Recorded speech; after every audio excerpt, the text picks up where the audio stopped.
My husband missed our daughter's surgery to be with his mistress. So my husband missed our daughter's surgery. Not because of work, not because of an emergency, not because he physically couldn't be there. He missed it because he was with his mistress. And the way I found out destroyed our marriage. For context, my husband Daniel and I had been married for 11 years. We had one daughter, Lily. She was 8 years old at the time. Lily was the kind of kid who could make friends anywhere. The kind of kid who left thank you notes for teachers. The kind of kid who somehow remembered everyone's birthday. She adored her father, absolutely adored him. Which is why what happened still makes me angry whenever I think about it. A few months before everything fell apart, Lily began experiencing health issues, nothing life-threatening, but serious enough that doctors recommended surgery. The procedure was routine. The doctors were optimistic. Still, any parent knows surgery is terrifying when it's your child, especially when they're scared. And Lily was scared. For weeks leading up to the procedure, she kept asking the same question. Dad will be there, right? Every single time, Daniel reassured her. Of course he'd be there. Nothing could keep him away, those were his exact words. Nothing could keep him away. The surgery was scheduled for a Thursday morning. Daniel requested the day off work months in advance. Everything was planned. Everything was confirmed. Or so I thought. The night before surgery, Lily was nervous. Daniel sat beside her bed. Promised he'd be there when she woke up. Promised he'd be the first face she saw. Promised. Looking back, that's the part that hurts the most. Because he made those promises knowing exactly what he planned to do. The next morning, we arrived at the hospital before sunrise. Daniel was supposed to meet us there. He never showed up. At first, I wasn't worried. Traffic happens. Delays happen. Life happens. Then I called. No answer. I texted nothing, another call, straight to voicemail. Now I was worried. Then the surgery team came to prepare Lily, and she asked where her dad was. I lied. I told her he was on the way. Because what else was I supposed to say? The procedure began, still no Daniel. Hours passed, nothing, no calls, no messages, no explanation. Then came twist number 1. Around noon, Daniel finally texted one sentence. Work emergency. Can't make it. I'll explain later. That's it. No apology, no concern. No questions about Lily, just a text. I was furious. But Lily was waking up from surgery. My focus stayed on her. Thankfully, the procedure went well. The doctors were happy. Lily was recovering. But the first thing she asked after waking up broke my heart. Dad get here yet? I didn't know how to answer. Eventually, I told her he'd been delayed. She looked disappointed, but nodded. Because children are often more forgiving than adults. Then something strange happened. That evening, one of Daniel's coworkers called me. A woman named Sarah. I assumed she was calling about the work emergency. Instead, she sounded confused. She asked how Lily's surgery went. I thanked her and mentioned Daniel's work crisis. Silence, long silence. Then she said, "What work crisis?" My stomach dropped. Apparently, there was no emergency, no crisis, no last-minute project, no urgent meeting. According to Sarah, Daniel hadn't even shown up to work, not for a single minute. The moment she said that, every alarm bell in my head started ringing. Then came twist number 2. Daniel didn't come home that night. His explanation, the emergency extended longer than expected. A lie built on another lie. At that point, I knew something was wrong. I just didn't know how wrong. The following morning, I started checking things, phone records, credit card statements, anything. Honestly, I expected gambling. Maybe financial problems, maybe something work-related. An affair never crossed my mind. Not yet. Then I found the hotel charge, one night, luxury hotel, less than 20 miles from the hospital. My heart immediately started racing. There are moments in life when you already know the answer before you finish investigating. This was one of them. Still, I hoped I was wrong. I wanted to be wrong. Then I found another charge. And another, different dates. Different hotels, months of them. The pattern became impossible to ignore. Suddenly, everything looked different. The late meetings, business trips, weekend conferences, all the little things I'd dismissed over the years. I wasn't discovering a mistake, I was discovering a second life. Then I hired a private investigator, and honestly, I wasn't prepared for what he found.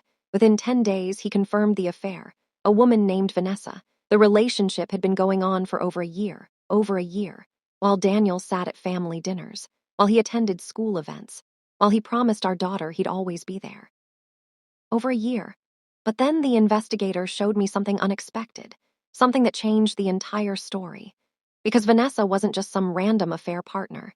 She knew about Lily's surgery. She knew, according to messages the investigator obtained legally through a source connected to the case, Daniel had told her about the procedure weeks in advance. Vanessa knew exactly where he was supposed to be that morning. And yet Daniel still chose to spend the day with her. At first, I blamed Vanessa. Honestly, it was easier. Then I read something that stopped me cold. One message from Vanessa: be with your daughter. We can meet another day. I stared at that message for almost a minute, then read it again and again, because suddenly the story changed. Daniel wasn't manipulated, Daniel wasn't pressured, Daniel wasn't trapped. Someone literally told him to go to the hospital, and he ignored it. That decision belonged entirely to him. Then came the moment that changed everything.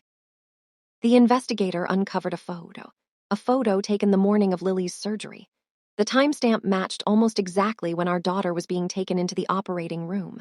I expected to see Daniel at a restaurant, maybe a hotel, maybe somewhere ordinary. Instead, I saw him standing beside Vanessa in front of a real estate office, both of them smiling, holding paperwork, celebrating something, at the exact same time our daughter was in surgery, and whatever they were celebrating. It was important enough for Daniel to miss one of the most important days of his daughter's life. That's when I realized the affair wasn't the biggest secret. The biggest secret was whatever happened inside that real estate office. And I had a feeling discovering the answer was going to make everything much worse. The photo haunted me, not because Daniel was standing next to Vanessa. By that point, I already knew about the affair. What bothered me was the timing. Our daughter was in surgery. Doctors were operating. I was sitting in a hospital waiting room, terrified. And somehow Daniel found himself smiling outside a real estate office. The more I thought about it, the less sense it made. What could possibly be so important? A few days later, the investigator got the answer. And honestly, I wish he hadn't. Because once I knew the truth, there was no coming back. According to property records, Daniel and Vanessa had purchased a condo together. Together, not rented, not visited, purchased. A condo. The closing date, the day of Lily's surgery, my stomach dropped. Because this wasn't a spontaneous mistake. This wasn't a bad decision made in a moment of weakness. This required planning, paperwork, money, months of preparation. While telling me he was committed to our family, he had literally been building a future somewhere else. Then came twist number 3. The condo wasn't new. The purchase was new. But Daniel had apparently been paying expenses connected to the property for months: furniture deliveries, utility deposits, renovation costs, all hidden inside accounts I rarely checked. The amount of money involved was staggering. Suddenly, several financial mysteries from the previous year made perfect sense. The budget complaints, the canceled vacations, the constant discussions about saving money. Apparently, we weren't saving money. I was helping fund a secret life. Then something happened I never expected. Vanessa contacted me directly. At first, I assumed it was a joke or maybe a trap. Why would she contact me? But the message was real. And surprisingly short. She wanted to meet. No explanations, no demands, just a request. Against every instinct I had, I agreed. Partly because I wanted answers. Partly because I wanted to see the person who helped destroy my marriage. The meeting was not what I expected, not even close.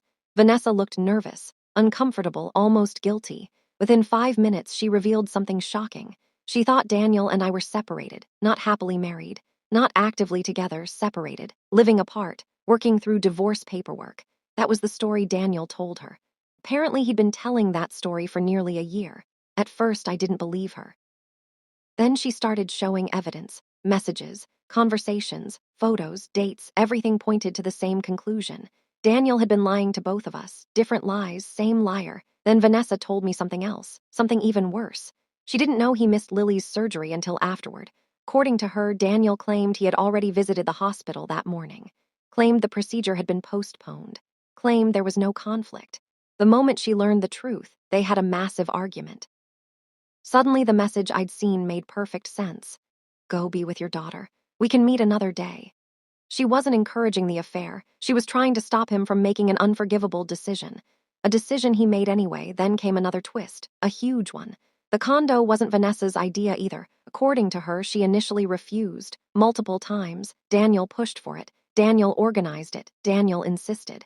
At that point, a painful realization hit me.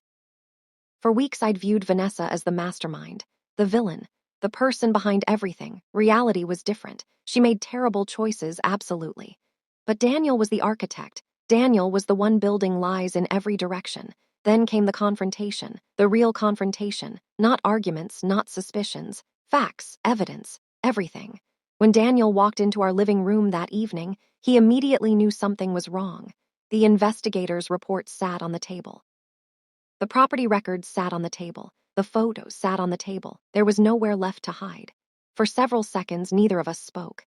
Then he saw the condo documents, and his face changed immediately because he knew. He knew the game was over. The conversation lasted almost 6 hours, 6 exhausting hours. At first came denial, then excuses, then blame, then eventually something resembling honesty. According to Daniel, the affair started during a rough period in our marriage. Honestly, that explanation didn't matter. Every affair story seems to start there. The real problem wasn't how it started. The real problem was every decision that followed, the lies, the manipulation, the deception, the missed surgery.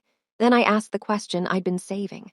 The question I cared about most, more than the affair, more than the condo, more than the money. I asked why he missed Lily's surgery. And for the first time all night, Daniel didn't have an answer, not a real one. No explanation sounded good enough. No justification sounded reasonable, because there wasn't one. Eventually, he admitted the truth. The condo closing could have been moved. The meeting could have been delayed. The paperwork could have waited. He simply chose wrong, one selfish decision, one moment of prioritizing himself. And unfortunately, some mistakes are too big to undo afterward. Then came the sentence that finally broke me, not because it was cruel, because it was true. Daniel quietly said, "I didn't think she'd remember." He meant Lily, our daughter. He genuinely believed an 8-year-old wouldn't remember her father missing surgery. I stared at him, completely speechless. Because in that moment, I realized how disconnected he'd become from reality. Children remember everything that matters, especially disappointment, especially broken promises. And Lily remembered. Years later, she would still remember. Then came the hardest part, explaining everything to her, not the affair. Not the condo, the absence, the broken promise, the fact that Dad wasn't there. Children don't need every detail, but they deserve honesty, age-appropriate honesty. And that conversation hurt more than discovering the affair itself. Because while marriages sometimes survive betrayal, a child's trust is much more fragile. And once it's damaged, rebuilding it takes years. The following months changed everything. The condo became a symbol of every bad decision. The affair ended. The lies unraveled. The future Daniel thought he was building collapsed almost immediately. But none of that mattered to me anymore. Because the affair wasn't what destroyed my marriage. The condo wasn't what destroyed my marriage. Even the lies weren't what destroyed my marriage. The moment that destroyed it happened in a hospital waiting room, when an 8-year-old girl kept asking where her father was. And he chose not to come. That was the moment there was no going back. The affair simply made sure everyone eventually found out. After the confrontation, life became strangely quiet. Not peaceful, just quiet. The kind of quiet that happens after a storm tears through everything. For months, my life had been filled with questions, suspicions, investigations, secrets. Now there were answers, painful answers, but answers. And once the truth was out, everyone had to live with it. The first few weeks were the hardest, not because of Daniel, because of Lily. Children have a way of focusing on the one thing adults wish they wouldn't. She didn't ask about affairs. She didn't ask about condos. She didn't ask about divorce. She kept asking one question. Why didn't Dad come? Over and over, the same question. And honestly, I never found a good answer. Because there wasn't one. How do you explain selfishness to an 8-year-old? How do you explain priorities that make no sense? You can't. So I told her the truth in the simplest way possible. Dad made a very bad decision. That was all. And somehow it was enough for the moment. Then came another twist, one I never expected. Daniel's parents found out. Now, my former in-laws had always been supportive of their son, sometimes too supportive. The kind of parents who believed every problem had an explanation, every mistake had context, every bad decision deserved another chance. But this time was different. Because the moment they learned he missed the surgery, even they struggled to defend him. Apparently, his mother called him immediately. The conversation lasted less than 10 minutes.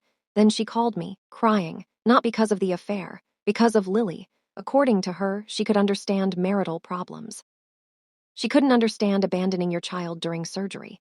And honestly, that reaction surprised me. For the first time since everything started, someone else seemed focused on the same thing I was. The surgery, the promise, the absence, not the affair, not the drama, the choice.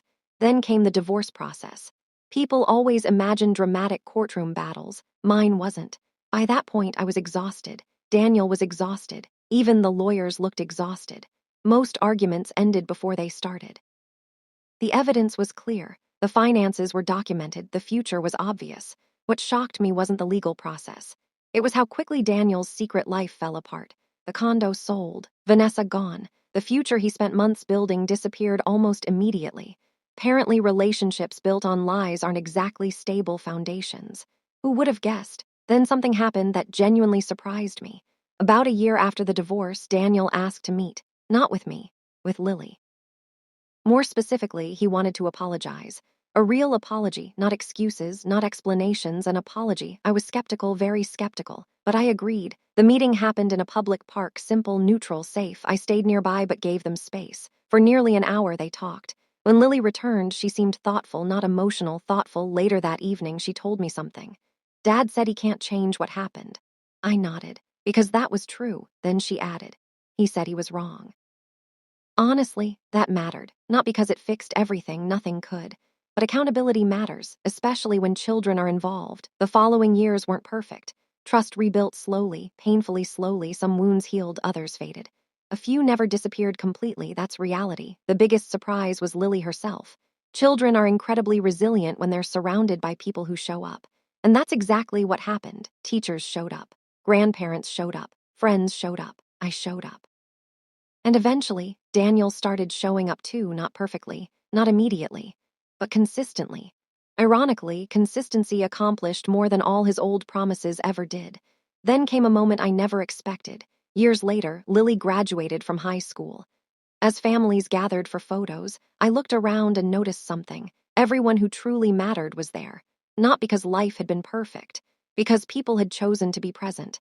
And suddenly I thought back to the hospital. Back to that awful day, back to the waiting room, back to all the anger I'd carried for so long. And I realized something. The affair wasn't the defining moment of our story. The surgery wasn't even the defining moment. The defining moment was what happened afterward. The choices people made when things got difficult. Some people disappeared. Some people lied. Some people disappointed us. But others stepped up. Others stayed. Others proved they could learn from mistakes. People often ask if I forgave Daniel. The honest answer is complicated. I stopped letting anger control my life. That much is true.